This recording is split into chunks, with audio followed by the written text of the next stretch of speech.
Mesdames et messieurs, bonjour et merci de regarder RTI.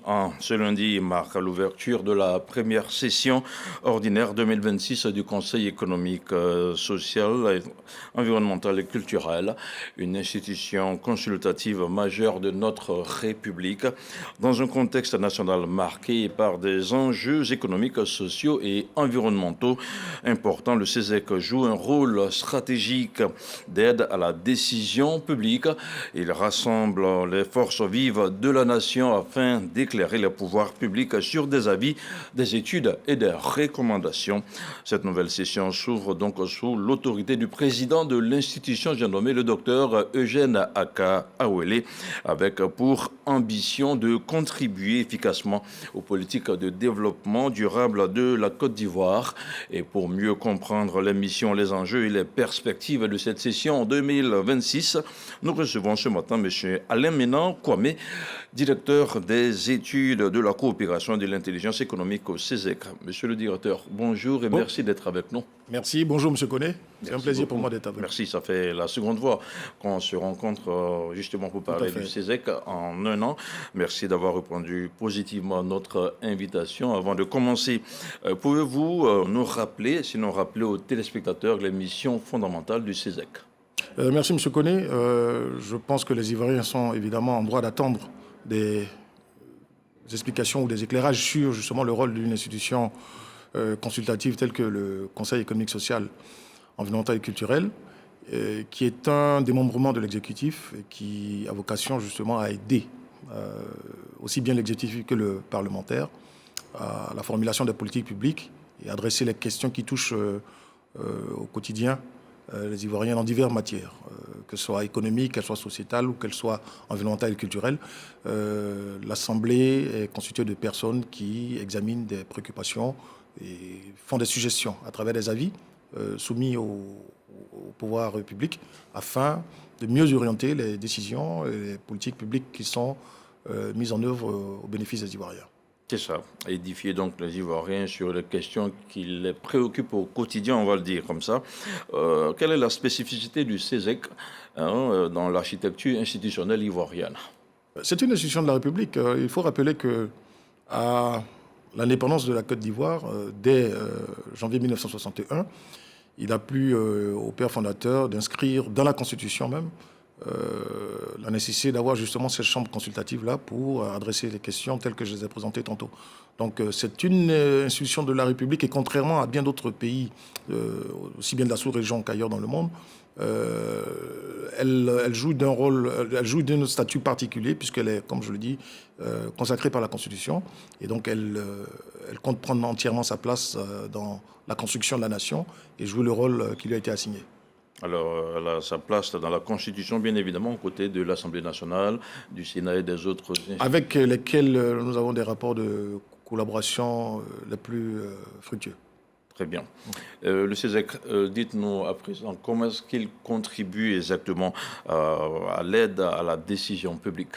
Alors, de façon concrète, les textes, notamment la Constitution et la loi fondamentale, la loi organique qui encadre les activités du CESEC, font obligation justement au gouvernement et aux deux chambres parlementaires de saisir le Conseil économique, social, environnemental et culturel en amont justement de l'adoption des textes sur des matières bien précises telles que la loi de finances, les projets de textes à caractère économique. De façon pratique. Voilà. Oui. Alors donc de façon pratique, avant que la loi ne soit adoptée, oui. Le projet est soumis à l'examen des membres qui formulent des recommandations au regard justement de la pertinence du dispositif qui est projeté.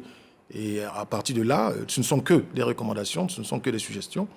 Et il appartient en dernier ressort aux différentes structures, qu'elles soient exécutives ou parlementaires, de prendre en compte ces recommandations ou de les amender en quelque sorte. Donc c'est un travail en amont plutôt qu'un travail a posteriori.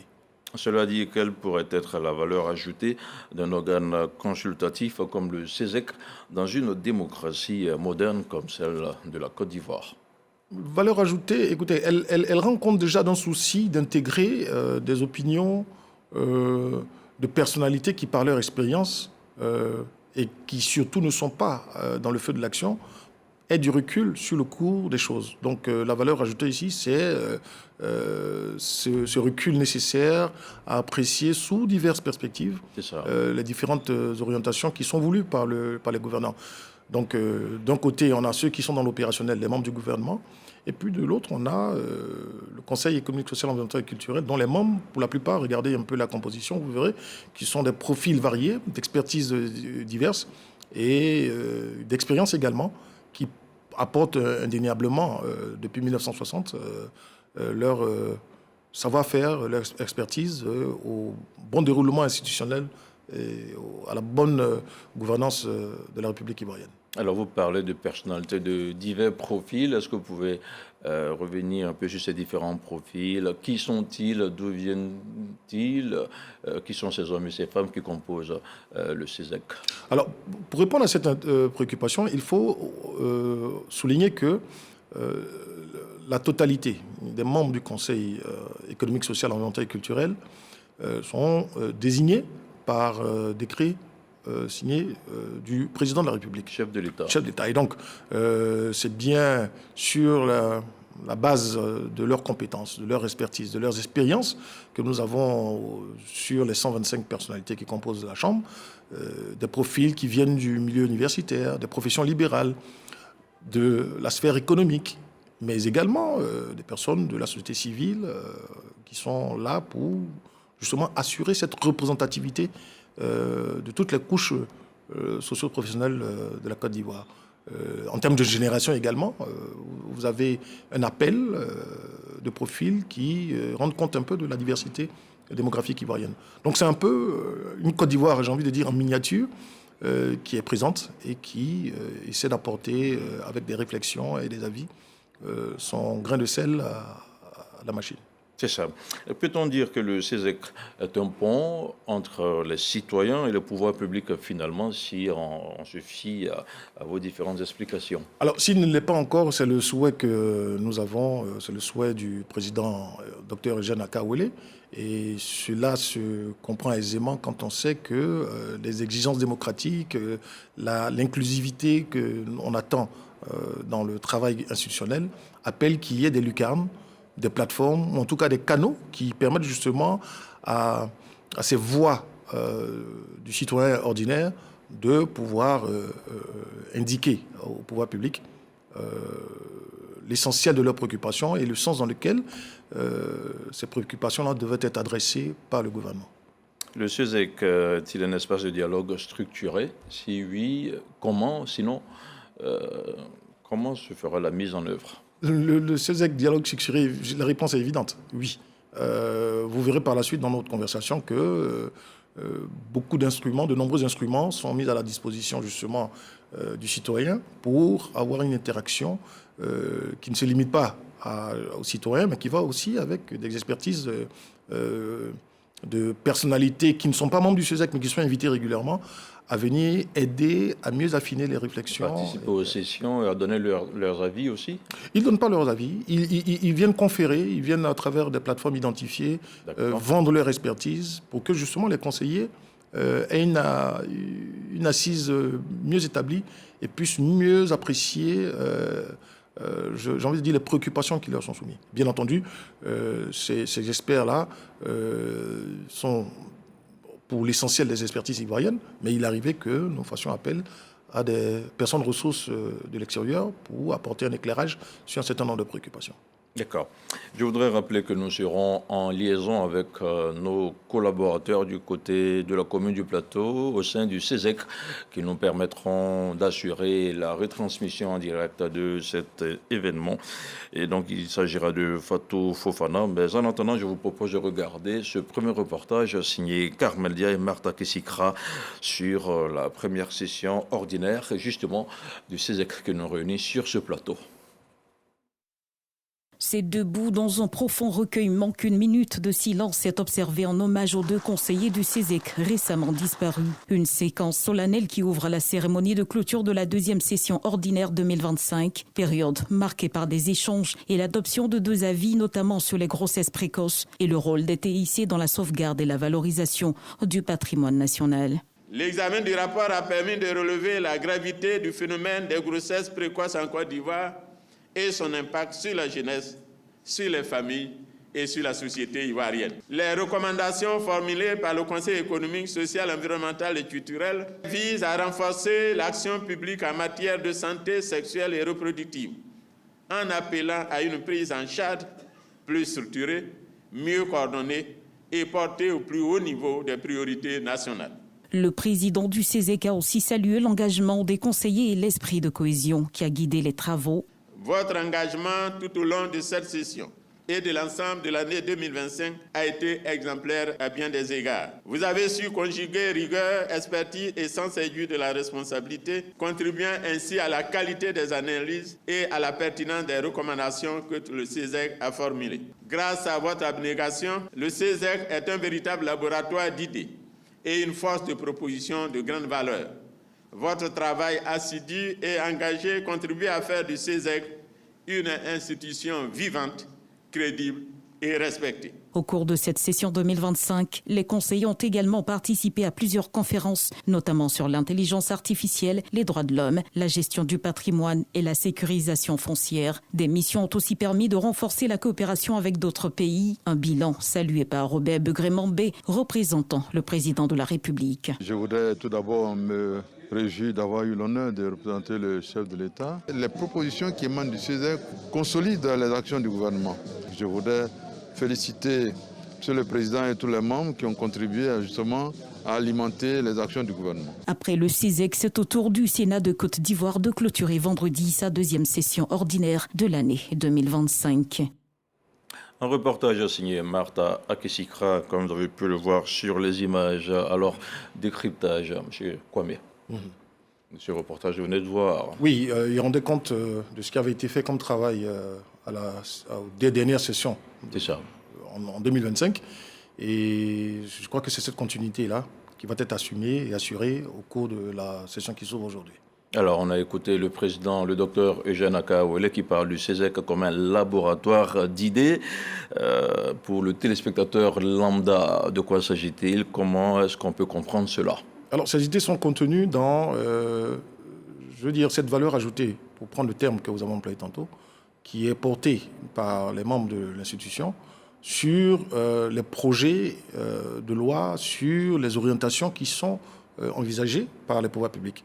Elles auraient pu se contenter de leur vision, de leur approche et des paradigmes qui sont les leurs, mais elles ont pensé, du moins le législateur ivoirien à l'origine, a pensé qu'il était bon d'avoir un regard croisé, un regard différent, avec des personnalités qui prennent du recul justement sur le quotidien de l'opérationnel pour apprécier froidement, dans une perspective pas opérationnelle, mais sur le long terme, quelles sont les orientations et comment est-ce qu'elles sont menées.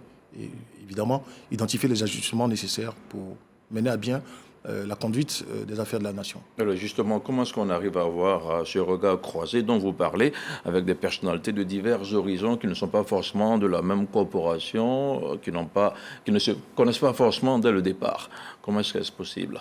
Le travail en commission, lorsqu'il est très bien organisé, et c'est le cas actuellement, permet justement de mettre côte à côte des perspectives différentes, des perspectives diverses qui s'enrichissent mutuellement. Je crois avoir une uniformité de pensée, il n'y a rien de plus dangereux pour une démocratie. Donc, lorsque vous avez dans une commission des personnes qui n'ont pas le même profil, il va de soi que les perspectives différenciées, lorsqu'elles sont, présentées de la meilleure des manières possibles, offrent justement cette capacité d'ajouter de la valeur à la réflexion. En tout état de cause, c'est des hommes et des femmes d'expérience qui, pour certains, ont été au gouvernement, pour d'autres ont été dans d'autres assemblées telles que l'Assemblée nationale. Et donc, c'est fort de leurs expériences et fort de leurs compétences que, humblement et modestement, elles mettent en ordre toute cette richesse qui permet de bonifier les avis et les recommandations du Conseil. Et donc, on constate aisément que le modèle est calqué sur le mode de fonctionnement de l'Assemblée nationale et du Sénat avec des travaux en commission. Absolument, absolument. À la seule différence que le travail du Conseil économique et social se déroule plus en amont de l'adoption des textes que dans l'adoption du texte lui-même. Alain Minan Kwame, nous allons parler maintenant de votre travail à vous de façon spécifique au sein du CESEC. En tant que directeur des études, expliquez-nous précisément quel est votre rôle, qu'est-ce que vous faites exactement au sein du CESEC. Alors, nous apportons un appui, j'ai envie de dire scientifique et technique au travail des membres des différentes commissions, en ce sens que toutes ces thématiques, toutes ces problématiques qui sont abordées, qui sont examinées, appellent des connaissances pointues, appellent des indicateurs et des données statistiques avérées. Et donc, il faut mettre cela en forme. Donc, vous avez au sein de la direction dont nous avons l'honneur d'assurer la charge des compétences, des chargés d'études et différentes sous-directions qui animent justement ce travail de réflexion en amont là, pour donner de la matière à la compréhension de ceux qui, institutionnellement, sont chargés de réfléchir sur les problématiques et les préoccupations qui sont adressées par le Conseil. Donc, nous sommes une force de soutien, je dis, de support scientifique. Et tant bien que mal, nous essayons d'aider les membres du Conseil à mieux jouer leur rôle. Une direction de combien de personnes? Comment est-ce que les tâches sont réparties? Alors, je ne vais pas rentrer dans le quotidien, dans le menu détail. Nous avons 3 sous-directions qui adressent des domaines particuliers, la coopération, les études et la prospective. Et au sein de chaque sous-direction, il y a un certain nombre de chargés d'études qui veillent à ce que, en fonction des orientations de la session, en fonction des thématiques qui sont abordées au cours de la mandature, des réflexions de haut niveau puissent être autorisées par la fourniture de données, par la fourniture d'études que nous glanons ça et là, et des analyses, qu'elles soient macroéconomiques, sur des questions environnementales ou sur, je dirais par exemple, l'urbanisation. Et donc ce sont des choses qui aujourd'hui respectent des standards pour l'essentiel internationaux, et il faut les connaître, il faut les savoir pour mieux les mettre en adéquation avec les besoins et les attentes des Ivoiriens. C'est ce que modestement nous essayons de faire. Justement, en parlant d'études, expliquez-nous comment est-ce que celles-ci sont élaborées au sein du CESEC. Elles sont élaborées comme dans n'importe quel service académique ou scientifique. Vous avez une préoccupation, vous faites un état des lieux, vous allez à la recherche de l'information, vous faites des analyses comparatives avec ce qui se fait ailleurs pour en tirer, j'ai envie de dire, le benchmark et pour en tirer le meilleur. Et donc, ça n'a rien de sorcier, il y a seulement qu'il faut prendre du recul, regarder scientifiquement comment est-ce que les choses se déroulent, identifier les préoccupations et apporter, je dis, un train de solution ou identifier les voies qu'il faut explorer pour améliorer le cours des choses. Quels sont les outils d'analyse que vous utilisez? Outils d'analyse. Il n'y a pas d'outil particulier. Vous savez, c'est selon la matière que vous avez un outil ou pas. Je veux dire, lorsque nous apprécions des préoccupations dans le cas environnemental, eh bien, aujourd'hui, l'environnement, toutes les préoccupations qui sont liées au réchauffement climatique sont des préoccupations transversales. Donc, c'est vrai que nous sommes en Côte d'Ivoire, nous n'avons pas les mêmes préoccupations au cas par cas. Je dis un pays européen. Mais lorsque vous parlez de réchauffement climatique, vous avez des appréciations qui, comment elles diffèrent, s'appuient quand même sur des principes, sur des fondamentaux. Nous sommes membres de certaines instances qui adoptent de manière universelle des conventions, des textes et des paradigmes. Eh bien, nous nous soumettons, et c'est en fonction de cela que nous ajustons, en, bien entendu, veillant à ce que les préoccupations de l'Ivoirien, les préoccupations, j'ai envie de dire, nationales, soient, je veux dire, soignées, plutôt que de faire un copier-coller ou être dans un mimétisme international. Voilà un peu comment nous fonctionnons. Alors, comment est-ce que l'intelligence économique s'intègre-t-elle dans les travaux du CESEC? Vous en êtes le directeur. Oui, l'intelligence économique, c'est la recherche de l'information. La recherche de l'information, et nous sommes dans une, j'ai envie de dire, dans une logique de mettre la bonne information sur la table du conseiller pour que la formulation de son avis, la formulation des recommandations qu'il pense être justes pour telle ou telle matière soit en adéquation avec ce qui est attendu par le reste des Ivoiriens et aussi par le reste du monde. Donc, il ne s'agit pas pour le conseiller de son propre chef d'émettre un avis ex nihilo, mais de s'appuyer sur un existant et puis de se projeter sur l'avenir en incluant des paramètres, la démographie, les attentes des Ivoiriens, mais également les coûts financiers que cela peut employer. Donc c'est un ensemble, je dis, de paramètres que nous... C'est un véritable travail en amont qui demande beaucoup de recherche, beaucoup de perspectives. En tout cas, la recherche est essentielle. La recherche est essentielle, mais se mettre toujours en situation de projection. Donc la notion de perspective, elle me sied.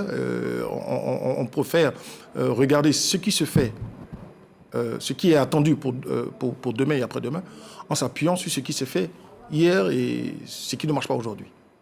Le CESEC travaille-t-il avec d'autres centres de recherche ou des universités, par exemple? Bien sûr, bien sûr. Il serait faire preuve de peu d'humilité que de rester dans sa tour d'ivoire et essayer d'apprécier les choses seulement sous le prisme de sa propre compréhension.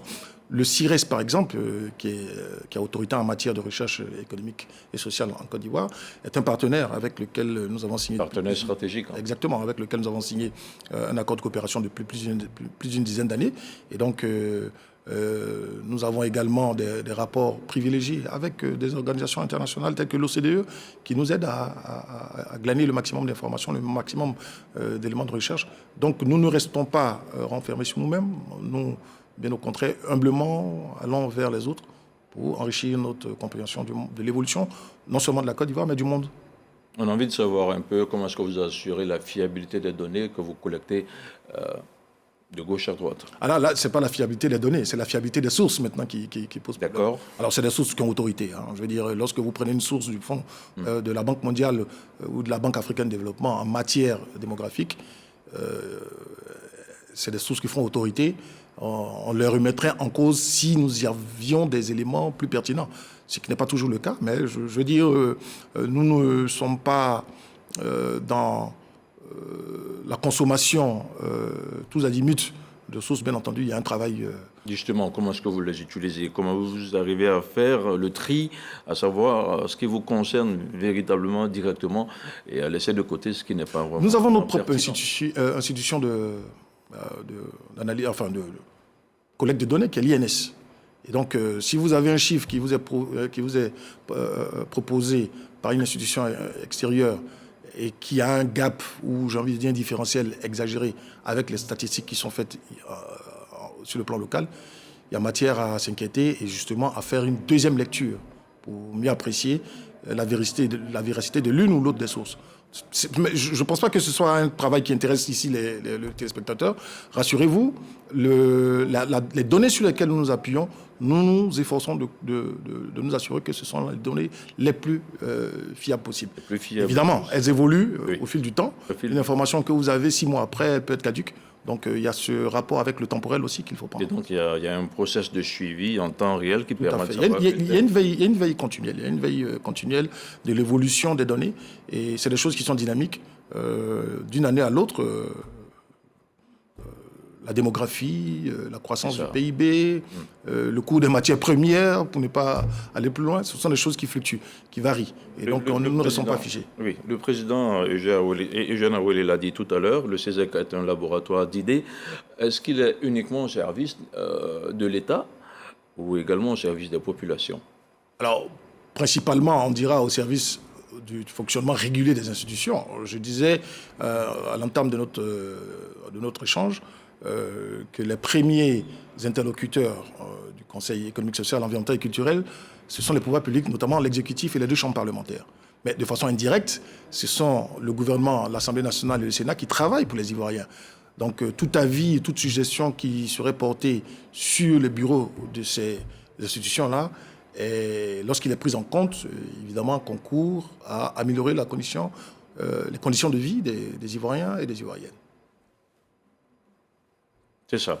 Alors, je voudrais rappeler que le haut représentant de la République, Gilbert Koné Kafana, représente justement le président de la République, le chef de l'État, Alassane Ouattara, à cette cérémonie. Comme vous pouvez le voir sur ces images, le haut représentant du chef de l'État qui reçoit en ce moment les honneurs militaires sur le tapis rouge. On peut aisément deviner qu'il s'agit de l'hymne national que nous sommes en train de suivre en ce moment. Le président Gilbert Koné Kafana, donc, qui représente le chef de l'État à cette cérémonie. Alain Ménan Kwame, nous poursuivons ici. Donc, nous parlions justement de ce laboratoire d'idées que représente le CESEC au service de l'entité institutionnelle, sinon au service de l'État de Côte d'Ivoire au profit des populations. Nous allons poursuivre cet entretien avec le second reportage que je vous propose de voir. On l'a rappelé en introduction de ce temps d'antenne. On l'a dit, le CESEC émet des avis et des recommandations. Justement, je vous propose de regarder ce reportage réalisé par nous Sangaré qui porte sur la sécurisation foncière. On regarde et on revient. La question de la sécurisation foncière rurale au centre d'une conférence au Conseil économique, social, environnemental et culturel. Devant les membres du CESEC, le directeur général de l'AFOR, Bambachek Daniel, a mis en lumière les actions engagées par l'État pour améliorer la gouvernance foncière, protéger les droits ruraux et accompagner les communautés dans l'obtention de titres sécurisés. Parmi ces actions figure la création du PAMUFOR, le projet d'amélioration et de mise en œuvre de la politique foncière rurale, un programme soutenu par la Banque mondiale qui a permis de délivrer des certificats fonciers, des contrats d'usage et d'accélérer la formalisation des droits coutumiers. Autre avancée majeure, la mise en place d'un registre numérique centralisé des terres rurales, un outil moderne qui permet de suivre en temps réel les axes fonciers de la délimitation des parcelles à la certification. Le programme national a été adopté en Conseil des ministres. Ce que nous avons pu obtenir et réaliser, c'est l'introduction de la gratuité pour les populations dans l'acquisition du foncier. C'est une révolution majeure. Dans chaque village, nous avons des points focaux qui, par un système, par WhatsApp, par un SMS ou par appel, peuvent saisir Abidjan et nous avons une carte où des signaux nous signalent déjà une situation et on peut lire rapidement dans la minute qui suit ce qui est annoncé et saisir le sous-préfet, le préfet, aller un peu du côté des Gangouinés ou bien de tel village, il y a une situation d'alerte. Si des défis demeurent, les réformes engagées par le gouvernement ont profondément assaini le foncier rural en Côte d'Ivoire. Il a été admis qu'en Côte d'Ivoire ne devient propriétaire de foncier rural que l'Ivoirien. Celui qui n'est pas ivoirien ne peut pas accéder à la pleine propriété du foncier rural. Le non-ivoirien, il y a des mécanismes qui ont été prévus pour lui permettre d'exploiter le foncier rural. Un échange que le président du CESEC juge essentiel pour renforcer l'action publique. Pour faire face aux problèmes liés au foncier rural, Son Excellence M. Alassane Ouattara a entrepris des réformes progressives, structurantes, ayant conduit à la mise en place de cadres juridiques et de dispositifs institutionnels appropriés et modernes, répondant à la nécessité pour notre institution de mieux comprendre le dispositif de sécurisation foncière, d'apprécier les résultats obtenus, d'analyser les difficultés qui subsistent et d'entrevoir les perspectives de consolidation et d'accélération des actions engagées. Au terme de cette séance d'information, le CESEC entend formuler des recommandations afin d'accélérer la sécurisation foncière, un enjeu majeur pour la cohésion sociale et le développement agricole du pays. Le foncier rural, une question cruciale qui préoccupe pas mal de populations en Côte d'Ivoire. Alors, monsieur le directeur, réaction après avoir suivi ce reportage. Qu'en est-il aujourd'hui? Qu'est-ce qui a été fait en termes de recommandations? Où est-ce que nous en sommes après la diffusion justement de ce reportage et de ces travaux que vous avez menés? Merci. Vous rappelez bien qu'il ne s'agirait pas ici de l'adoption d'un avis. Il s'agissait plutôt d'une lucarne qui était offerte par le CESEC à une personne qui a autorité en la matière, à travers le directeur général de l'Agence pour le foncier rural, qui est venu présenter un peu, je dis, la politique mise en œuvre en Côte d'Ivoire sur cette question-là. Deux préoccupations intéressent la problématique. La première, c'est d'abord mettre un certain nombre de règles en place, de dispositifs, permettent de sécuriser les patrimoines fonciers en milieu rural. C'est déjà le cas, j'ai envie de dire, en milieu urbain, encore que même à ce niveau, il y a toujours quelques attentes qui n'ont pas encore été comblées. Donc imaginez un peu la difficulté en milieu rural. C'est ça. D'accord. Nous avons été pendant longtemps, en situation d'avoir une prédominance des droits fonciers, mais à caractère coutumier et traditionnel. Ce n'est pas sécurisant. Il faut éviter, et ça c'est la deuxième préoccupation, il faut éviter justement les conflits qui peuvent surgir ça et là, lorsque il y a quelques migrations démographiques et qui, au cours des années, viennent mettre à mal la cohésion sociale. Donc je pense que ce sont ces deux attentes-là qui sont plus ou moins absorbées par les travaux de l'AFOR. Et donc il a plu au directeur général, M. Bambachek Daniel, d'expliquer aux membres du Conseil économique et social à quoi sert son agence, qui est issue d'une réforme importante initiée par le président de la République, et quelles sont les attentes, quelles sont les perspectives auxquelles nous devons nous attendre pour les prochaines années. Bien entendu, à l'issue de cette conférence, il appartient maintenant, notamment à travers la Commission des affaires agricoles et domaniales du CESEC, de se prononcer, et de formuler quelques recommandations, quelques avis.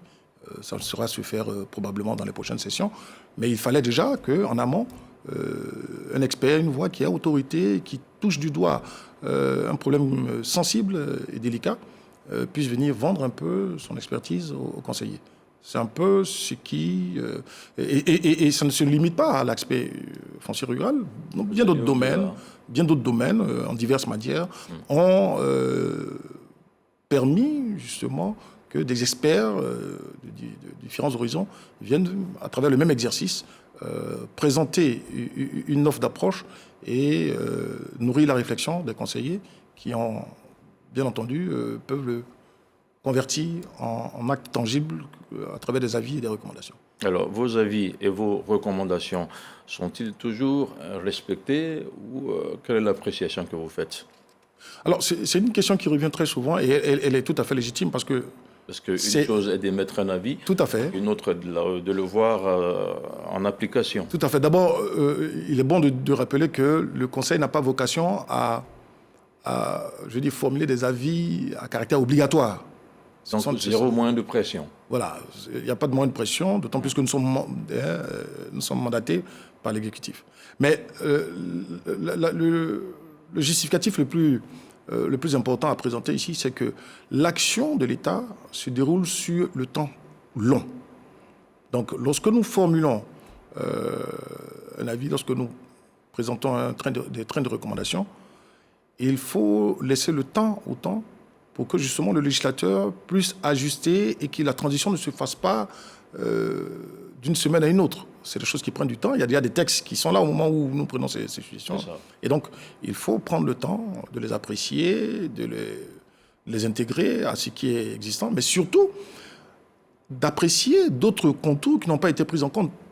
Par exemple, le financement la mise en œuvre de ces suggestions-là appelle de nouveaux investissements, par exemple. C'est ça. Mais nous sommes dans un travail qui a été fait sur, par exemple, un plan quinquennal. Donc, en ce moment, on ne peut pas, parce que le CESEC a proposé de faire ceci ou cela, mettre fin à tout ce qui avait été déjà entamé et, j'ai envie de dire, reprendre à zéro les choses. Donc, c'est un travail de continuité qui prend un certain temps.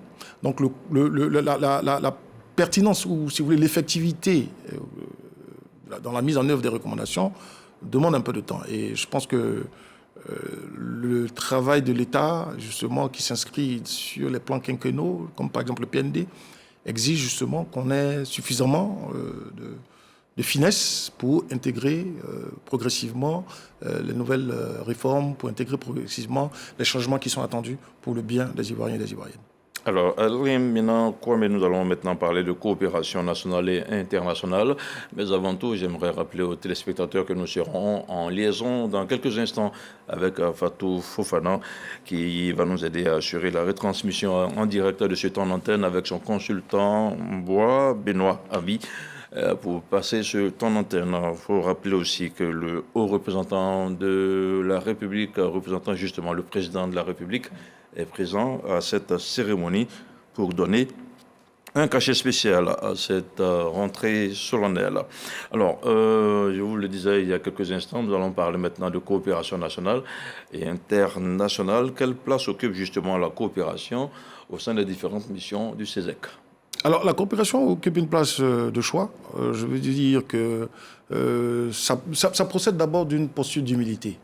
Lorsque vous adressez diverses matières, divers champs de compétences, l'environnement, le social, le culturel, l'économique, vous ne pouvez pas, de votre seul chef, adresser efficacement toutes ces questions-là. Donc, bien entendu, vous devez tendre le regard sur ce qui se fait ailleurs, vous devez solliciter l'appui d'organismes ou de structures qui ont des compétences différentes, qui ajoutent de la valeur à votre action. Donc, aussi bien sur le plan national, que tout à l'heure j'évoquais le partenariat que nous avons avec le CIRES, que sur le plan international, où nous adressons plus la question de coopération avec des chambres consultatives d'autres pays, et qui en Afrique se regroupent en une fêtière qui est l'Union des conseils économiques et sociaux d'Afrique. Sur le plan universel également, il y a une fêtière, et également au sein de la francophonie, où les conseils économiques et sociaux d'expression francophone se réunissent pour adresser des questions qu'elles ont en partage. Donc la coopération reste le vecteur par lequel nous essayons de prendre des meilleures pratiques d'ailleurs, de prendre l'expérience ce qui se fait de mieux là-bas pour les adapter à nos besoins, à nos attentes. Alors, on l'avait dit il y a quelques instants, le CESEC ivoirien entretient certes des relations avec d'autres conseils économiques à l'étranger, mais comment est-ce que ces relations se manifestent-elles? Par quoi est-ce qu'elles sont caractérisées de façon positive? Nous avons une méthodologie qui est assez, assez universelle. C'est d'abord celle d'avoir des rapports bilatéraux avec des chambres que nous estimons être, par le volume d'échanges économiques, culturels ou rien que par l'histoire, avoir beaucoup de points communs avec notre chambre. C'est l'état de la plupart des pays de la sous-région qui ont une institution consultative. Je veux parler du Bénin, je veux parler du Congo, je veux parler d'un certain nombre de pays qui sont dans l'espace africain, dans le continent africain, qui présentent des similitudes en termes de développement économique avec lesquels nous estimons qu'il est bon d'avoir une conversation permanente. Et donc, avec des accords bilatéraux, nous essayons d'encadrer ces échanges-là. Plus loin, dans un cadre maintenant multilatéral, j'évoquais tout à l'heure le fait que des unions telles que l'UCESA ou l'UCESIF ou l'Association internationale des conseils économiques et sociaux sont des plateformes idéales pour nous rapprocher de chambres sœurs, d'institutions similaires, qui, par leur méthode de travail, par leurs approches sur des questions qui sont partagées, j'ai envie de dire, aussi bien en Côte d'Ivoire qu'ailleurs dans le monde, on puisse améliorer notre approche des choses. Et donc, partage de bonne expérience, benchmark, sont les mots-clés que nous retenons pour justement souligner l'importance, si vous voulez, de la coopération dans la vie du Conseil. Alors, vous l'avez dit à l'entame de ce temps d'antenne, le CESEC existe depuis très très longtemps, mis en place par le président Félix Houphouët-Boigny. D'abord, c'était le Conseil économique et social, avant de devenir le CESEC aujourd'hui. Après tant d'années d'expérience, qu'est-ce que la Côte d'Ivoire a encore à prendre des expériences internationales? Écoutez, la façon d'adresser... Je vous interromps momentanément. Le temps de partir directement dans la commune du Plateau, justement au sein du CESEC, où nous retrouvons Fatou Fofana. Fatou, si vous nous recevez, à vous l'antenne. Le président de la République.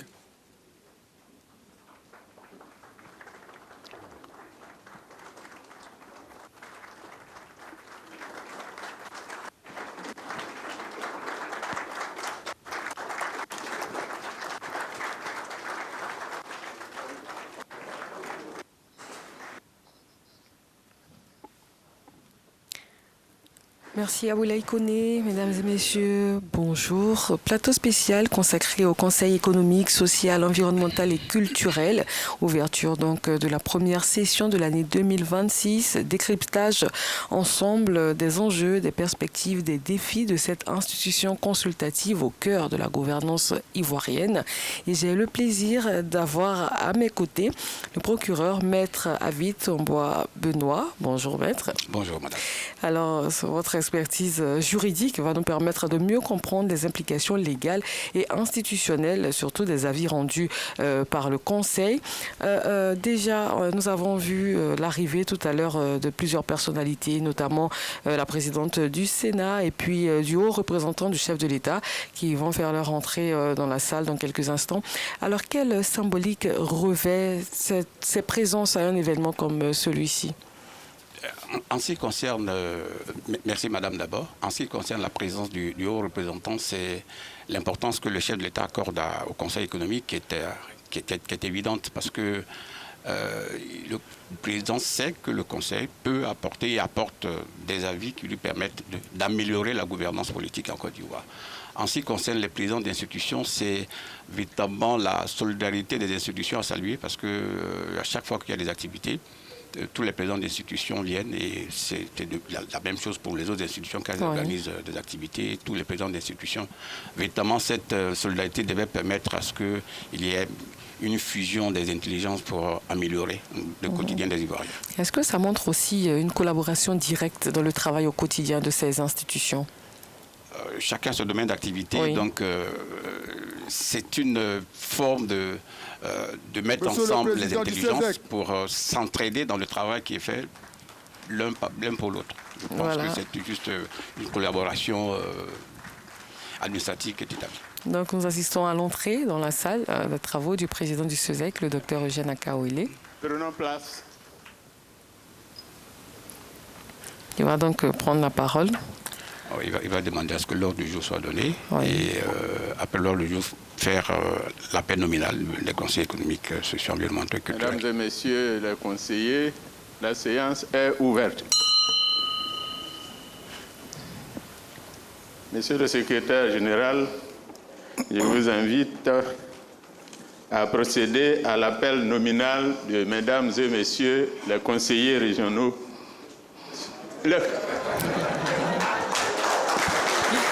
Voilà, c'est la rentrée. Bien. C'est un bon lapsus lingué. C'est le secrétaire général, je vous invite à procéder à l'appel de mesdames et messieurs les conseillers économiques, sociaux, environnementaux et culturels. Voilà qui est dit. Alors, maître, quelle importance revêt cet appel-là qui ouvre toutes les séances procédons à présent. Généralement, puisque après cette rentrée, cette cérémonie officielle, il y aura la réunion du Conseil qui va adopter le programme annuel, puisqu'il y a une décision qui va être prise. Donc, il faut véritablement qu'il y ait un quorum qui soit atteint avant que les décisions soient valables. Donc, on fait un appel nominal pour voir le nombre de conseillers présents. Effectivement présents. Alors, on a parlé tout à l'heure sur le plateau avec Aboulaye de la session écoulée. Quel est votre regard à vous sur le bilan donc, de cette session écoulée? Je peux dire, avant qu'officiellement l'évaluation ne soit faite, que toutes les activités qui ont été prévues par le Conseil ont été exécutées. Je pourrais dire qu'à 95-96%, tout ce qui avait été prévu par le Conseil pour l'année écoulée en tout cas a été exécuté. Le Conseil a rempli complètement toutes les charges qui s'est donné lui-même. Alors, est-ce que c'était une session particulièrement chargée? Oui, parce qu'il y a eu beaucoup d'activités. Quand on prend les différentes autorités en charge de certaines thématiques qui sont venues ici pour exposer sur la politique du gouvernement, quand on prend la présence des experts qui sont venus aussi exposer, quand on prend les visites de terrain et les enquêtes qui ont été faites par le Conseil, il y a eu beaucoup d'activités qui ont été menées par le Conseil. La session était véritablement chargée pour l'année écoulée. Oui, vous avez parlé d'un point important, les visites de terrain. Comment est-ce que ces visites de terrain-là s'organisent concrètement? Par rapport à une thématique que le Conseil traite, par rapport à un thème qui sera traité par une commission, le Conseil a besoin d'éléments pour apprécier la mise en œuvre de cette politique-là ou la mise en œuvre de cette thématique-là sur le terrain. Donc le Conseil fait souvent des visites de terrain pour voir concrètement quel est le problème, comment la chose se fait, quels sont les problèmes qui se posent et quelles sont les solutions pratiques qu'on peut apporter pour améliorer cette politique publique. Par exemple, on a vu que le Conseil a travaillé sur des questions liées aux grossesses en milieu scolaire. Dans ces cas-là, est-ce que les conseillers se rendent directement dans les établissements? Est-ce qu'ils parlent directement avec ces élèves-là concernés? Oui, de façon indirecte. Il y a eu des enquêtes de terrain qui ont été faites par le Conseil. Donc, il a envoyé des personnes sur le terrain pour avoir des éléments pratiques afin d'apprécier dans sa généralité le problème qui se posait sur le terrain. D'accord. Alors, quel est l'état d'esprit aujourd'hui de ces conseillers-là ce matin pour cette ouverture de session? Ils sortent d'une session qui a été assez mouvementée, assez chargée. Et aujourd'hui, nous sommes à l'ouverture de la première session de cette année 2026. Là, ils se sont bien reposés après le travail accompli l'année dernière. Un bon repos en tout cas. Ils reprennent et je pense, mais je sais qu'ils sont plus assurés et rassurés du travail qu'ils font parce que de ce qu'on apprend d'un certain nombre de sectes qu'on fréquente, au départ, le Conseil demandait bien qu'est-ce qu'ils font, c'est un garage. Oui. Mais aujourd'hui, les gens commencent à apprécier effectivement le travail qui est fait. Donc je pense que les conseillers vont travailler avec plus d'assurance pour apporter des solutions à des problèmes qu'ils constatent pour que la gouvernance soit améliorée sur le plan politique. Effectivement, les gens commencent à mieux voir les actions, les activités des conseillers.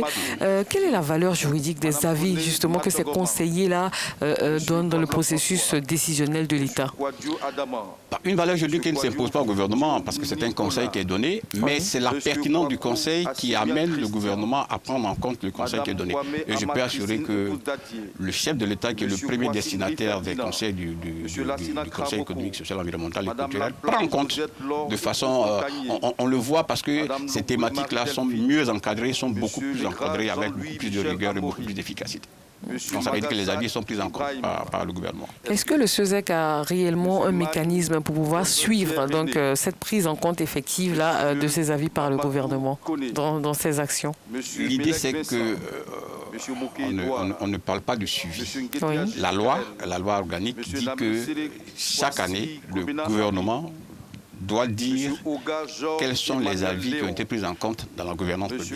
Mais nous, ce que nous faisons, c'est que nous constatons que sur le terrain, certaines thématiques qui ont été traitées par le Conseil font l'objet d'un encadrement plus rigoureux, plus intensif. Donc on pense que le conseil qu'on a donné a été pris en compte. Alors certains parlent de formes de pression sur les conseillers. Est-ce qu'il y a une forme de pression que subissent les conseillers dans leur action sur le terrain, dans les conseils qu'ils donnent, dans les mesures qu'ils proposent et tout? Non, pas du tout. Ils travaillent de façon libre, indépendante. Il n'y a aucune... La pression, c'est celle qui se mettent eux-mêmes dans le travail qui doit... dans le travail efficace et le bon travail que doit produire pour le gouvernement. Ça, c'est la pression qui se met eux-mêmes. En dehors de cela, il n'y a pas de pression qui vienne de quelque part. D'accord. Et quels sont donc les défis, on va dire, juridiques qui sont liés à l'intégration des questions environnementales et culturelles dans les avis du SESEC, justement? En fait, c'est de trouver les éléments techniques nécessaires pour que l'avis que donne le Conseil puisse amener le gouvernement à le prendre en compte et à l'intégrer dans sa gouvernance. Donc c'est une recherche permanente des éléments nécessaires à donner des conseils qui puissent attirer l'attention du gouvernement véritable. Alors tout à l'heure, Aboulaye en parlait sur le plateau avec son invité, la qualité, l'origine des différents conseillers. Est-ce que cela a un réel impact sur les travaux qui sont faits? Oui, je vous assure que on pouvait permettre que vous veniez souvent travailler avec les conseillers pour vous rendre compte à quel point ils sont très pointus dans les raisonnements qu'ils ont. C'est des débats ouverts et les conseillers sont alertes sur les problèmes nationaux, sont alertes sur les problèmes d'intérêt national. Évidemment, leur rapport, ils ont envie que la population vive mieux. Donc, véritablement, ils travaillent à cela avec un souci de prise en compte véritablement des problèmes de la population. Comme vous le dites, il y a des avis pointus qui sont donnés sur différentes thématiques. Oui. On sait aussi que les conseillers ont souvent recours à des experts pour mieux expliquer certaines thématiques lors des sessions. Quel est le profil donc de ces experts-là qui sont choisis et comment cela se passe dans les travaux?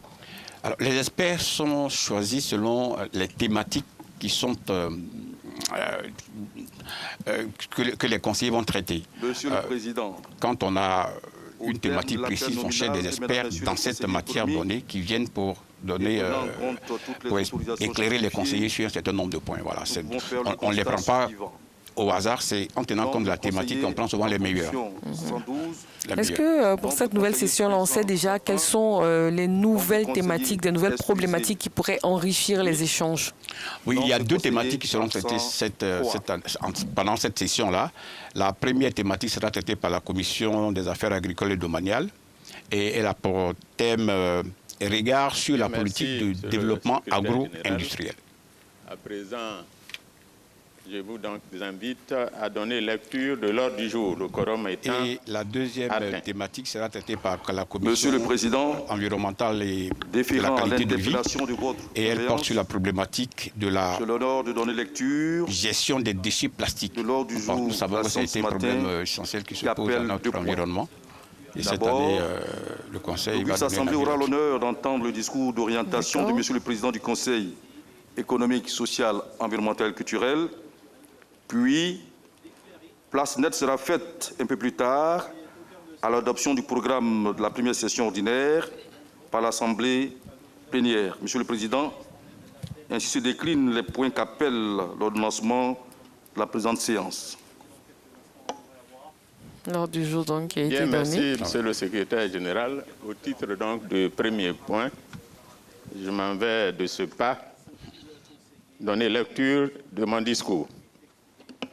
D'accord, donc discours qui est le point clé de cette rencontre, discours que nous allons suivre ensemble et puis décrypter les points essentiels tout de suite après.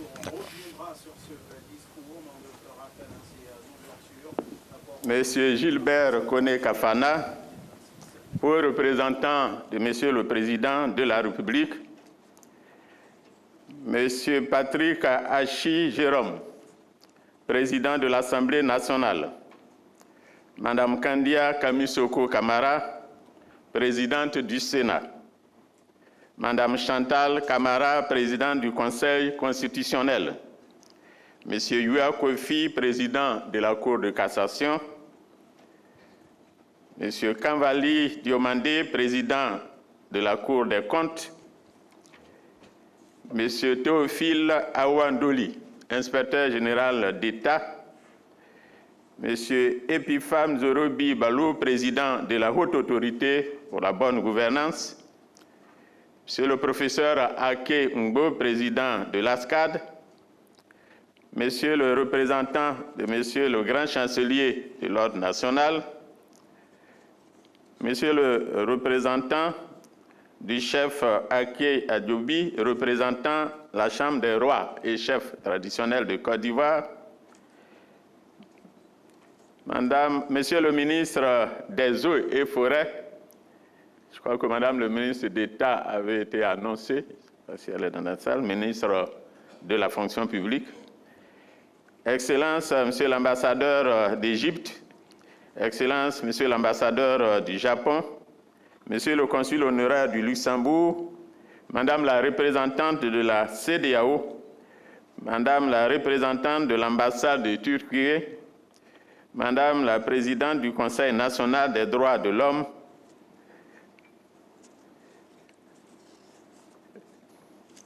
Monsieur le secrétaire général du Conseil national pour le développement économique et social de la République de Guinée équatoriale, représentant un homologue président Marcelino Ono Edu.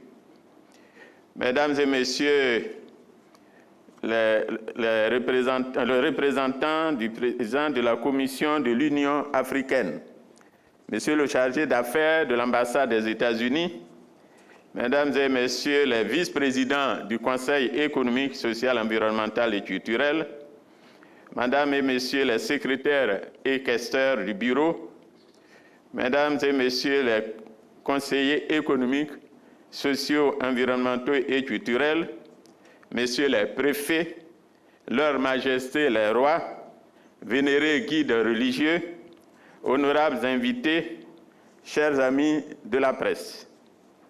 Mesdames et Messieurs, c'est pour moi un agréable devoir de m'adresser à cette auguste assemblée à la faveur de la cérémonie solennelle marquant l'ouverture de la première session ordinaire de l'année 2026 du Conseil économique, social, environnemental et culturel. Cette session qui s'inscrit dans le cadre des périodes statutaires du travail de notre institution, autorisée par décret, pris par son Excellence M. Alassane Ouattara, Président de la République, constitue une illustration concrète de l'attention soutenue que le chef de l'État accorde à l'Assemblée consultative ivoirienne. Cette très haute disposition du premier magistrat de notre pays à l'égard du Conseil économique, social, environnemental et culturel nous engage en retour à faire preuve de la plus haute exigence, de la plus grande rigueur et d'une ambition à la mesure des attentes placées en notre Chambre. Mesdames et Messieurs, il me convient en cette heureuse circonstance de saluer les hautes personnalités de la République qui nous font l'honneur de leur présence et spécialement le haut représentant du Président de la République, M. Gilbert Kone-Kafana,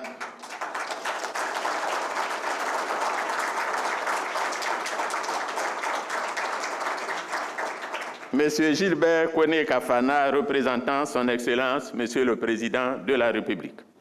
Monsieur le représentant du Président de la République, je voudrais vous adresser les sincères et respectueux remerciements des membres de notre institution pour votre présence constante et remarquée à nos côtés à l'occasion de ces cérémonies d'importance.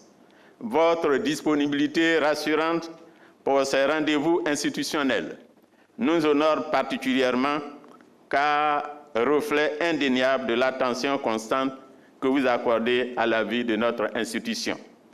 Je vous serai gré de transmettre à son Excellence, Monsieur le Président de la République, l'expression de la profonde gratitude et de la reconnaissance sincère de l'ensemble des membres du Conseil économique, social, environnemental et culturel pour son si précieux soutien et pour les moyens qu'ils ne cessent de mettre à notre disposition afin de nous permettre d'accomplir pleinement les missions qui nous sont assignées.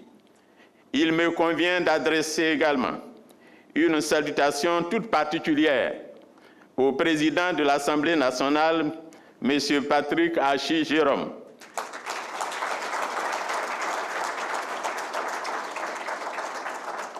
salutations toute particulière car il vient de prendre les rênes de cette haute institution de la République.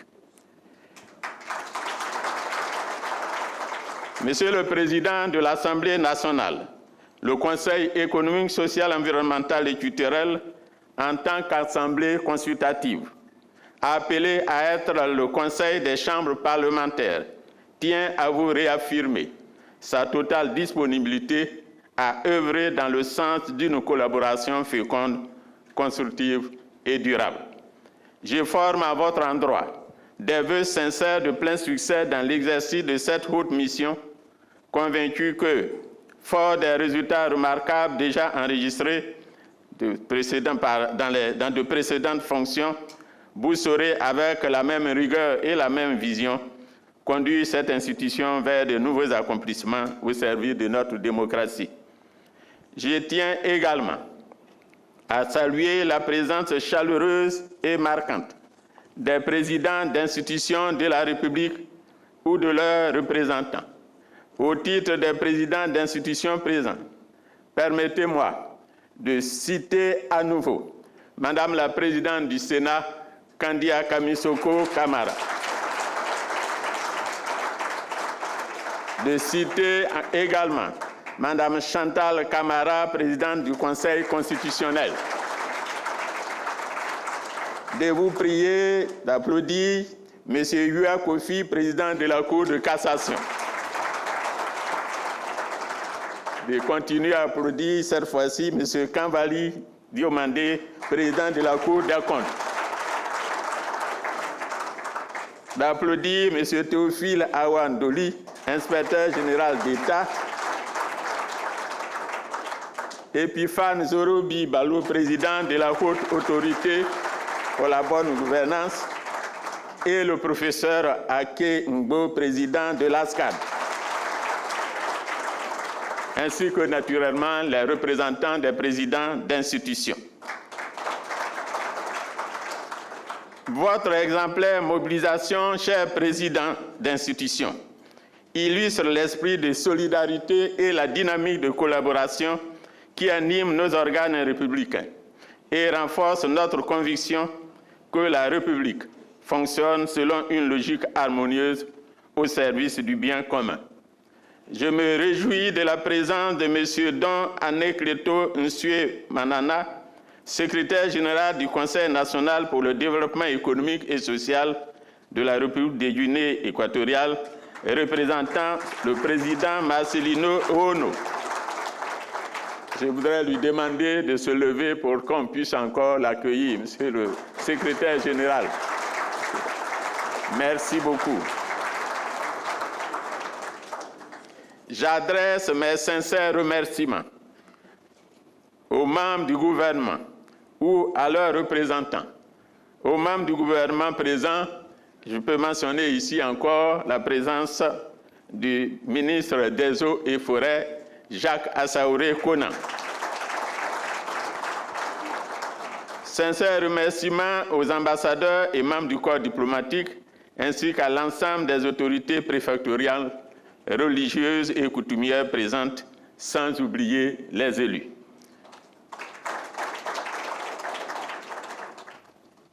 Dont le représentant de M. le maire du plateau, qui est notre voisin.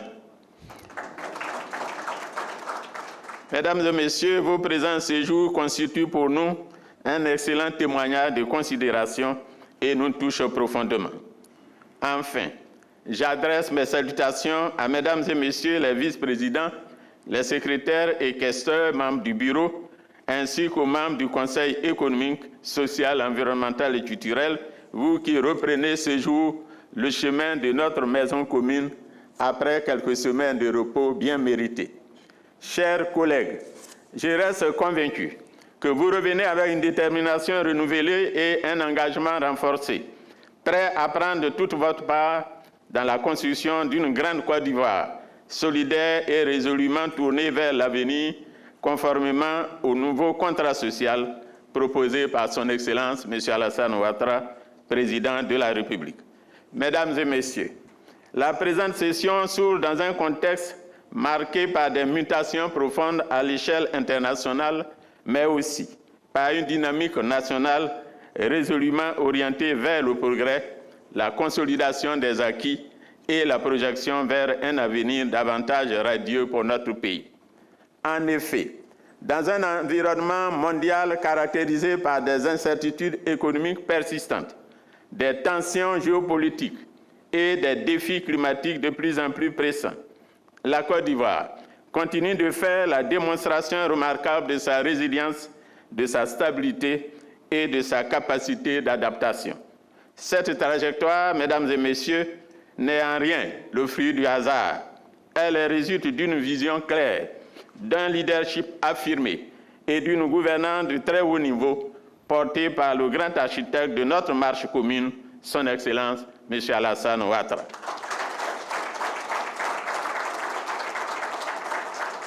Sous sa haute et éclairée impulsion, la nation ivoirienne est engagée dans une nouvelle phase de son développement, articulée autour d'un contrat social renouvelé, porteur d'une audacieuse et heureuse ambition, celle de bâtir une grande Côte d'Ivoire à la fois prospère, inclusive, solidaire et souveraine. Cette ambition, loin d'être incantatoire, est la traduction d'une volonté de surmonter les défis, de corriger les insuffisances et de hisser notre pays à un niveau de performance et de rayonnement à la hauteur de son immense potentiel. Reconnaissons que depuis un peu plus d'une décennie, la Côte d'Ivoire s'est progressivement transformée en un espace de paix, de sécurité et de stabilité, redevenant un pôle de confiance en Afrique de l'Ouest et un modèle de développement reconnu tant sur le continent qu'ailleurs dans le monde. Les progrès réalisés sont tangibles et touchent l'ensemble des secteurs structurants et opérants de notre économie et de notre société. Parallèlement aux dynamiques économiques et sociales, il convient de saluer l'affirmation résolue de notre identité culturelle.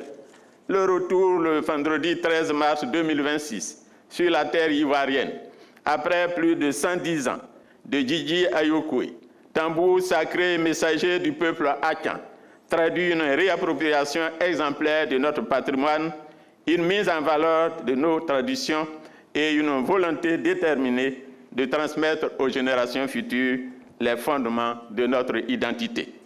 Il est également utile de rappeler qu'au cœur de la réalisation de cette vision nationale, la jeunesse et les femmes occupent une place centrale. Leur formation, leur insertion professionnelle, leur autonomisation, leur créativité et leur engagement constituent les piliers essentiels de la transformation durable de notre société. En les plaçant au premier rang des priorités, le président de la République signifie ainsi que l'avenir de la Côte d'Ivoire se construit dès aujourd'hui à travers un investissement conséquent dans le capital humain. Ainsi, l'actualité nationale dans toutes ses dimensions révèle une Côte d'Ivoire en mouvement, une Côte d'Ivoire engagée dans une dynamique de transformation maîtrisée, portée par une vision claire et soutenue par les institutions qui jouent pleinement leur rôle. Mesdames et messieurs, la présente session qui s'ouvre revêt donc une signification particulière dans l'évolution de notre pays. La Côte d'Ivoire, forte des performances économiques enregistrées au cours de la dernière décennie, se situe désormais à un tournant décisif de son histoire. Il ne s'agit plus uniquement de soutenir la croissance, mais bien d'en assurer la transformation qualitative, afin qu'elle se traduise durablement en progrès social, en inclusion plus forte et en amélioration tangible des conditions de vie de nos populations. Cette exigence de transformation appelle une réflexion profonde, une réflexion approfondie, structurée et orientée vers des résultats concrets. Elle interpelle directement notre institution dans sa mission essentielle d'éclairage de la décision politique. Ainsi, la session qui s'ouvre offre un cadre privilégié pour analyser les dynamiques en cours, pour interroger les choix opérés, pour anticiper les mutations et proposer des orientations pertinentes. Mesdames et messieurs, avant de présenter le programme de la session qui s'ouvre, il me plaît de rappeler brièvement les principaux acquis de l'exercice 2025 du Conseil économique, social, environnemental et culturel. Les travaux menés au sein des commissions permanentes à l'occasion des 2 sessions ordinaires de l'année 2025 ont abouti à l'adoption de 4 avis majeurs portant sur des thématiques préoccupantes pour notre société, à savoir 1. L'enrichissement illicite, nouveau mode de capitalisme ou illusion d'optique. 2. Développement et régulation du marché du vivrier. 3. Grossesse précoce, défis et enjeux socio-économiques. Et 4. Apport des technologies de l'information et de la communication dans la sauvegarde et la valorisation du patrimoine matériel et immatériel. Ces thématiques, profondément ancrées dans les réalités économiques, sociales, culturelles et prospectives de la Côte d'Ivoire, illustrent la capacité du Conseil économique, social, environnemental et culturel à saisir les enjeux de son temps et à y apporter des analyses rigoureuses, des diagnostics lucides et des propositions structurées. En soutien à la conduite de nos travaux, plusieurs conférences de haut niveau ont permis d'approfondir les connaissances des conseillers sur des sujets stratégiques. Les experts invités ont traité des thèmes variés, allant de l'intelligence artificielle et de ses opportunités pour le développement à la gestion et la valorisation du patrimoine culturel, en passant par les droits de l'homme à l'ère du numérique et la sécurisation foncière. Ces échanges ont enrichi les réflexions et conforté les réflexions au sein des commissions. Le renforcement de la coopération internationale a été un axe majeur de cette session. Le CESEC a participé activement aux travaux de l'Union des conseils économiques et sociaux et institutions similaires africains, UCESA, de l'Association internationale des conseils économiques et sociaux et institutions similaires, AIC6, et de l'Union des conseils économiques et sociaux et institutions similaires francophones, UCESIF, dont nous assurons la présidence. Ces échanges ont permis de partager expériences et bonnes pratiques, de consolider les relations entre assemblées consultatives et de contribuer à une approche concertée des enjeux qui engagent nos nations et l'avenir de nos populations en parfaite harmonie avec l'orientation diplomatique retenue par le président de la République. Fort donc de ce travail accompli, c'est avec détermination que nous entamons cette nouvelle session. Mesdames et messieurs, chers collègues, pour la présente session, 2 thématiques ont été retenues et feront l'objet d'avis. Il s'agit, 1, de regard sur la politique de développement de l'agro-industrie en Côte d'Ivoire, portée par la Commission des affaires agricoles et domaniales. 2, la problématique de la gestion des déchets plastiques analysée par la Commission environnement et qualité de vie. Ces préoccupations traduisent un choix réfléchi de porter notre attention sur des problématiques dont les implications dépassent largement leur cadre immédiat pour toucher au fondement même de notre modèle de développement. Le premier thème, relatif à la politique de développement de l'agro-industrie en Côte d'Ivoire, nous invite à une réflexion approfondie sur les ressorts de notre économie. Pendant de nombreuses années, notre croissance s'est appuyée principalement sur l'exploitation et l'exportation de matières premières, notamment agricoles. Ce modèle, s'il a permis des avancées notables, montre aujourd'hui ses limites face aux exigences d'un développement plus inclusif et surtout créateur de valeur. Dans ce contexte, l'agro-industrie apparaît comme une voie stratégique incontournable, offrant la possibilité d'inscrire durablement notre économie dans une logique de transformation nationale en créant des chaînes de valeur nationales afin de générer des emplois en nombre, en particulier pour la jeunesse. En plus de ces dimensions économiques, est posée également la question de la place des producteurs dans la chaîne de création des richesses. Il s'agit pour nous de repenser les mécanismes de distribution de la valeur afin de garantir l'équité et de promouvoir une véritable justice sociale. C'est à cette réflexion de fond que nous sommes conviés. Le second thème, consacré à la gestion des déchets plastiques, s'inscrit dans une perspective tout aussi déterminante. Il met en lumière l'un des défis majeurs de notre époque, celui de la préservation durable de l'environnement dans un contexte de croissance démographique soutenue et d'urbanisation accélérée. La problématique des déchets plastiques ne saurait être réduite à une question de salubrité urbaine. Elle touche à la santé publique, elle touche à la qualité du cadre de vie, elle touche à la protection des écosystèmes et plus largement à notre responsabilité collective face aux enjeux écologiques. En retenant ces 2 thématiques, le Conseil économique, social, environnemental et culturel fait le choix d'aborder de manière distincte mais complémentaire 2 dimensions essentielles de la trajectoire de développement de notre pays. Ces 2 thématiques traduisent une même exigence, celle de construire un développement maîtrisé qui doit prendre en compte aussi bien les impératifs de production de richesses que les exigences de durabilité. S'agissant des visites de terrain, autre axe majeur des activités de notre institution sont retenus à l'agenda de la présente session. 1. Le centre de relations usagers-clients de la fonction publique. 2.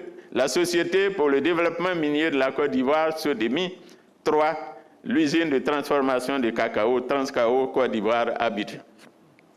Ces choix reflètent la ferme volonté d'ancrer nos réflexions dans la réalité, à travers l'observation directe, à travers l'écoute des acteurs et la confrontation des analyses aux réalités vécues. Ainsi, la visite du centre de relations usagers-clients permettra d'appréhender les efforts engagés en matière de modernisation de l'administration publique et d'amélioration de la qualité du service rendu aux citoyens. La visite consacrée à la SODEMI offrira, quant à elle, l'occasion d'apprécier les perspectives de diversification de notre économie à travers le secteur extractif. Enfin, la visite de l'unité de transformation du cacao permettra de mieux comprendre les processus de transformation, les opportunités de création de valeur et les défis liés à l'industrialisation des filières agricoles. En ce qui concerne les conférences de haut niveau et les grandes rencontres du CESEC prévues tout au long de cette période de travail, elles offriront l'opportunité d'entendre des personnalités de premier plan dont l'expérience et l'expertise contribueront à approfondir nos analyses et à élargir nos perspectives sur les grandes questions nationales. Les thématiques abordées couvriront les domaines essentiels, tels que la réforme de l'administration, la gouvernance publique, le modèle économique, la transition écologique, l'industrialisation et le rôle du secteur privé. Mesdames et messieurs, une attention particulière sera bien entendu accordée à la coopération qui constitue un levier stratégique majeur pour le rayonnement et l'efficacité de notre institution. Ainsi, dès le 2 avril prochain, nous recevrons ici nos collègues de l'UCESIF et ils viendront aussi bien de l'Europe, de l'Asie que de l'Afrique. Le Conseil économique, social, environnemental et culturel s'est résolument engagé depuis quelques années dans une dynamique d'ouverture en développant des partenariats avec des institutions nationales, des assemblées consultatives d'autres pays, des organisations internationales telles que le système des Nations Unies, notamment l'Organisation internationale pour les migrations. Par ailleurs, notre ouverture à des acteurs de l'écosystème international, notamment ceux issus de la Silicon Valley aux États-Unis et de l'Université de San Diego, témoigne de notre volonté d'anticiper les mutations en cours, précisément dans les domaines du numérique, de l'innovation et de l'entrepreneuriat.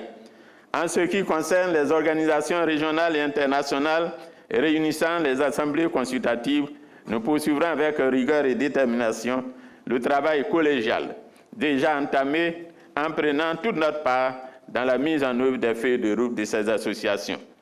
Pour l'une d'entre elles, l'Union des conseils économiques et sociaux et institutions similaires francophones, UCESIF, dont nous assurons la présidence, la feuille de route que nous avons proposée a été adoptée. Cet instrument de gouvernance traduit notre ambition collective de faire de cet espace un partenaire stratégique, audible et incontournable, tant au sein de l'espace francophone qu'auprès des organisations internationales, des États et des sociétés civiles. L'ambition qui sous-tend cette dynamique de coopération demeure la même: enrichir nos analyses, confronter nos expériences et renforcer la pertinence de nos recommandations, tout en contribuant au renforcement de la coopération entre notre pays et des entités au niveau international dans des secteurs stratégiques tels que l'éducation, la formation, l'environnement et l'innovation, ainsi que la valorisation des patrimoines. L'ensemble de ces activités trouve une cohérence particulière dans le thème central de notre mandature consacré au développement de l'économie sociale et solidaire. Ce choix stratégique repose sur la conviction selon laquelle la performance économique ne saurait être dissociée de la justice sociale et de la solidarité. Mesdames et messieurs, il me plaît à présent de saluer la reconduction par le président de la République des membres du bureau du Conseil économique, social, environnemental et culturel.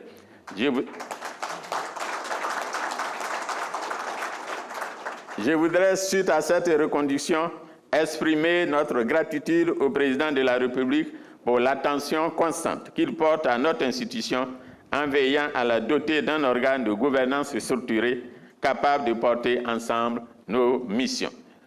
Recevez donc, chers membres du bureau, au nom de l'ensemble des membres de notre institution et à mon nom propre, mes chaleureuses et sincères félicitations pour cette marque de confiance renouvelée du chef de l'État. Je vous invite à cet égard à poursuivre avec la même détermination la même rigueur et le même esprit d'ouverture le travail déjà engagé, car les défis qui nous attendent sont à la hauteur des ambitions que porte notre pays et exigent de nous une mobilisation totale et une capacité d'anticipation constante. Chers pairs conseillers économiques, sociaux, environnementaux et culturels, je voudrais vous adresser également mes vives et sincères félicitations pour le travail remarquable accompli. Tous les acquis obtenus en matière de production d'avis, de rapports, de coopération, de visibilité du CESEC reposent sur votre expertise, sur votre disponibilité, sur la diversité de vos parcours et sur votre capacité à mobiliser des connaissances issues de vos différents champs d'activité. Il me convient également de souligner qu'au-delà de vos compétences, ce sont vos qualités humaines qui donnent toute sa valeur à notre institution. C'est cette conjugaison de l'exigence intellectuelle et de la qualité des relations humaines qui fait la force de notre Conseil et qui garantit la crédibilité de ses productions. Je vous invite à continuer ainsi.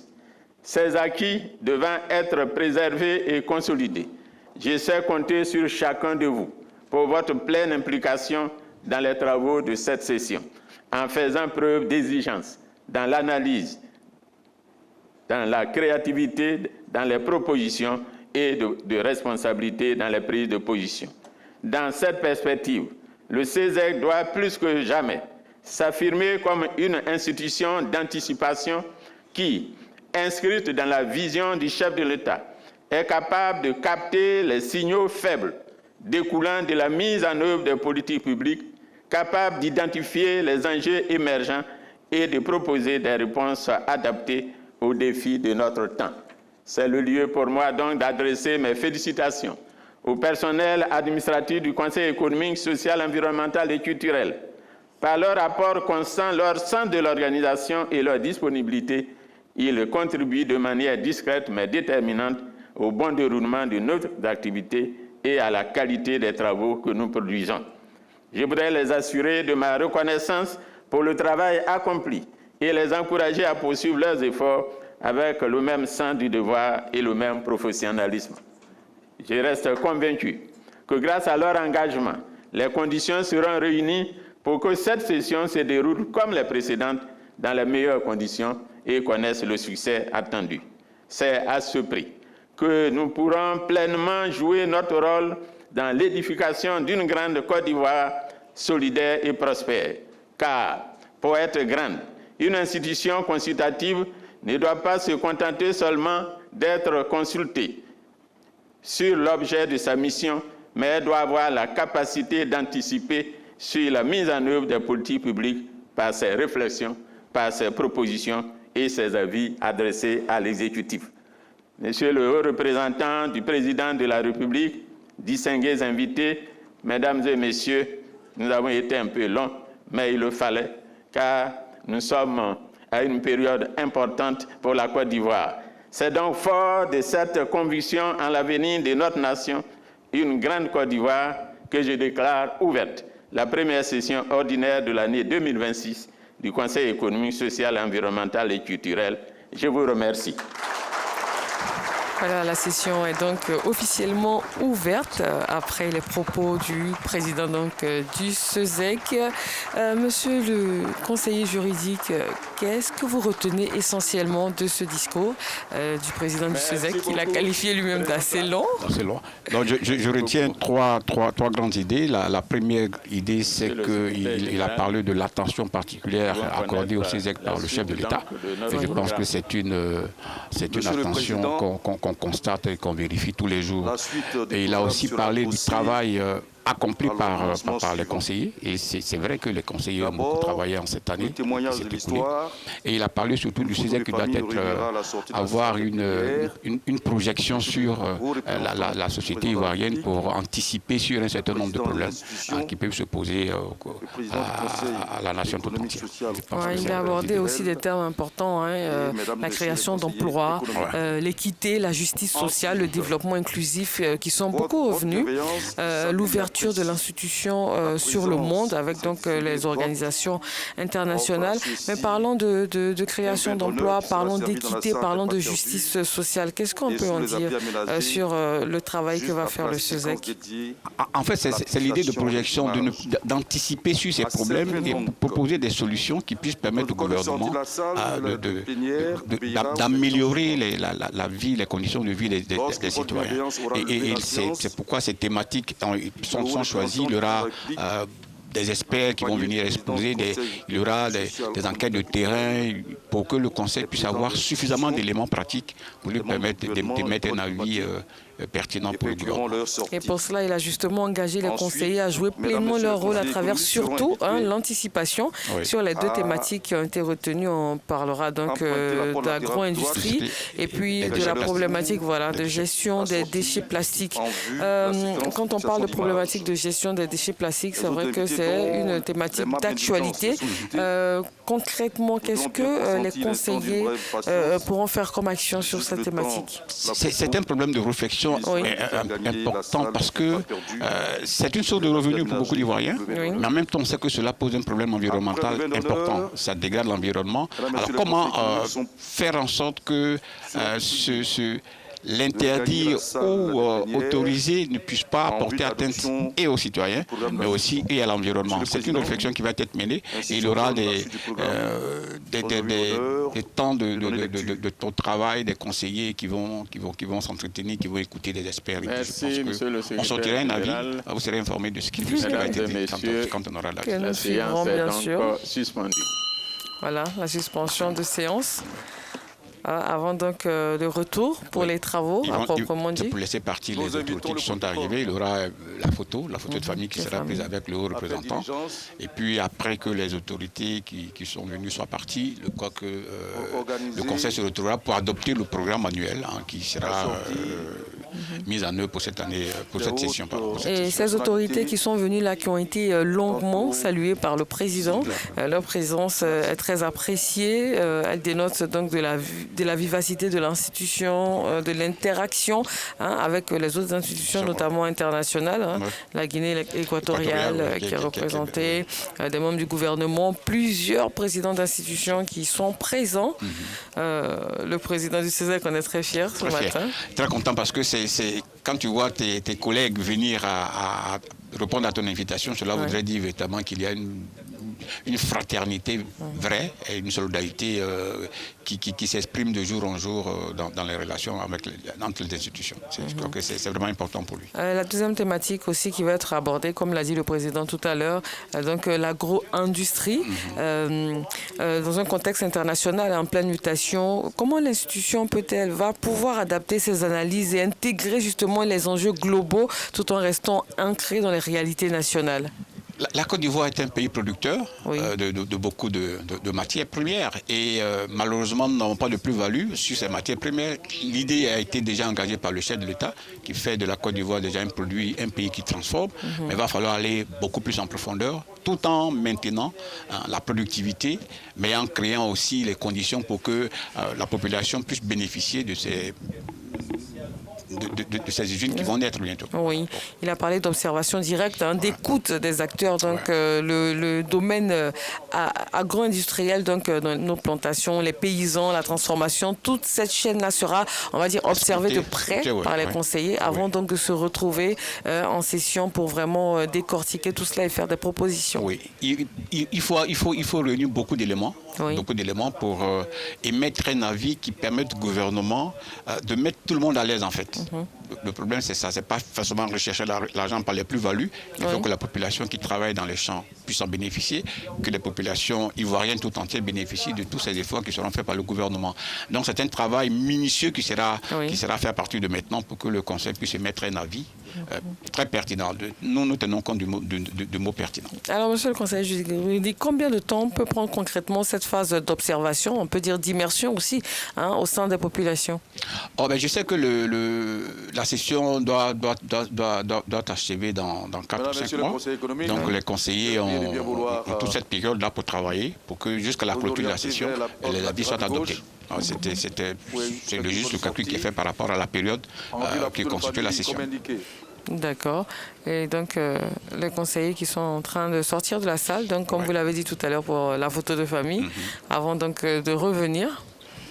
Alors, nous allons bientôt mettre un terme à ce plateau, à ces échanges qui nous permettent, bien entendu, de comprendre les enjeux de cette session d'ouverture et surtout de savoir comment va se dérouler cette session qui vient de s'ouvrir aujourd'hui officiellement par le président. Qu'est-ce que nous pouvons retenir avant de nous séparer? Votre expertise nous est très utile ce matin. Nous retenons que les conseillers auront beaucoup à faire parce qu'il est important que le travail commence maintenant et le travail vient de commencer.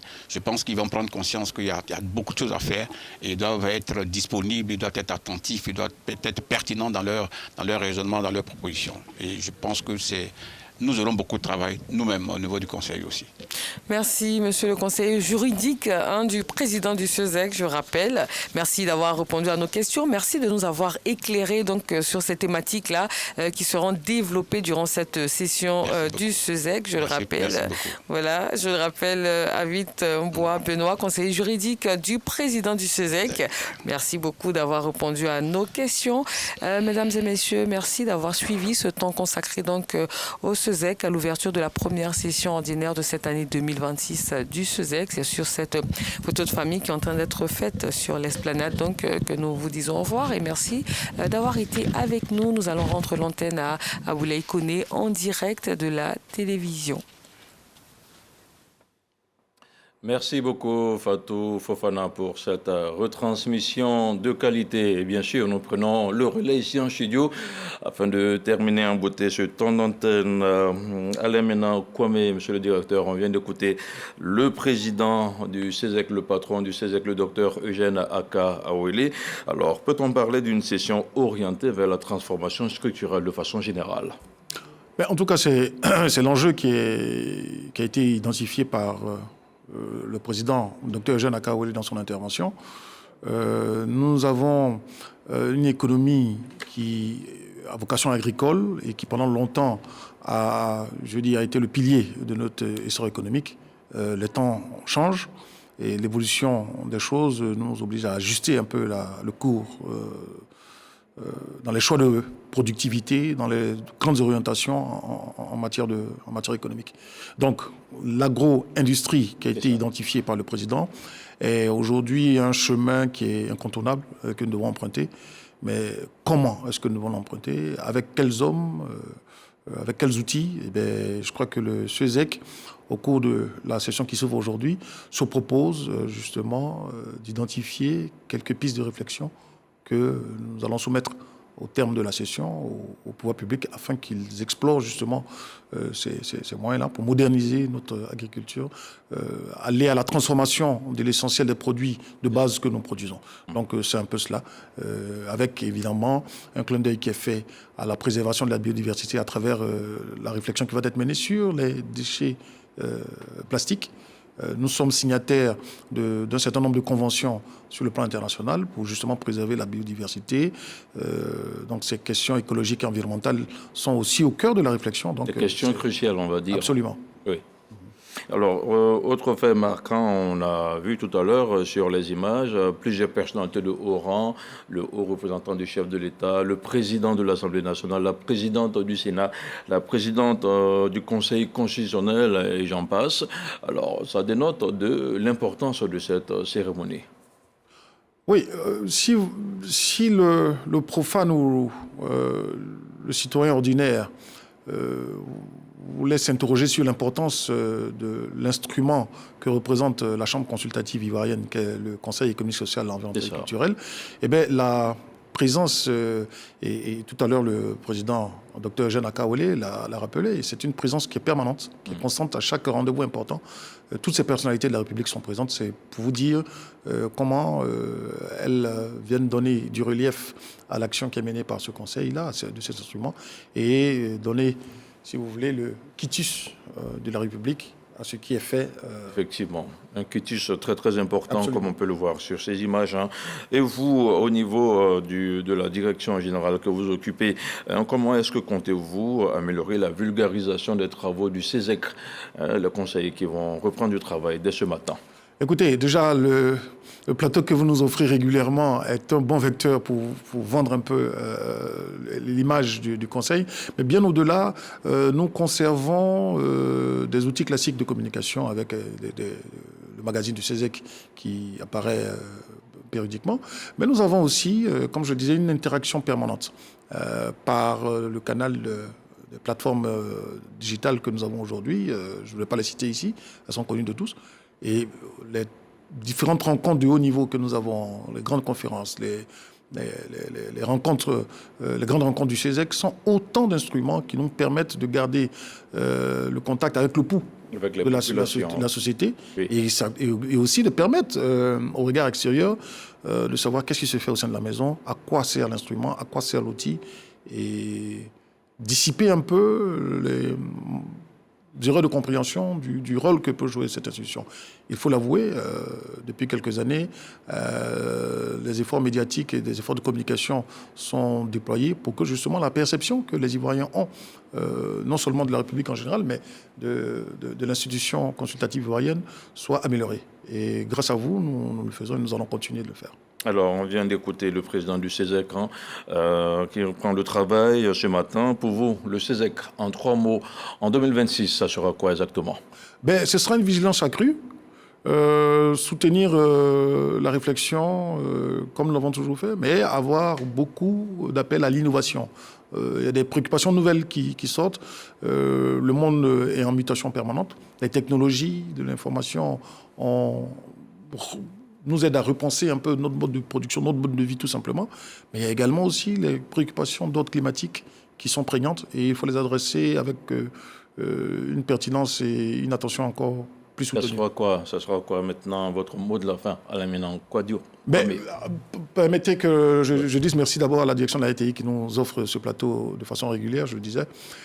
Nous ne voulons pas finir, nous sommes dans la continuité. L'action de l'État est une action qui est permanente.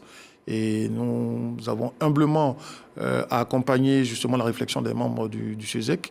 Et nous pensons que plus nous serons en contact permanent avec ce que les Ivoiriens ont en attente, comme attente légitime, mieux nous saurons articuler notre appui à cet instrument de gouvernance qui existe depuis 1960 et qui, humblement, modestement, mais discrètement, joue un rôle important dans le développement économique et social de la Côte d'Ivoire.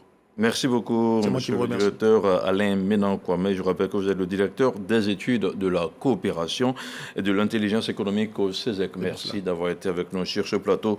À travers cette session ordinaire 2026, le Conseil économique, social, environnemental et culturel CESEC confirme sa vocation à être un espace structuré de réflexion, de dialogue et de proposition au service de l'intérêt général dans une dynamique de modernisation, d'expertise et d'intelligence économique.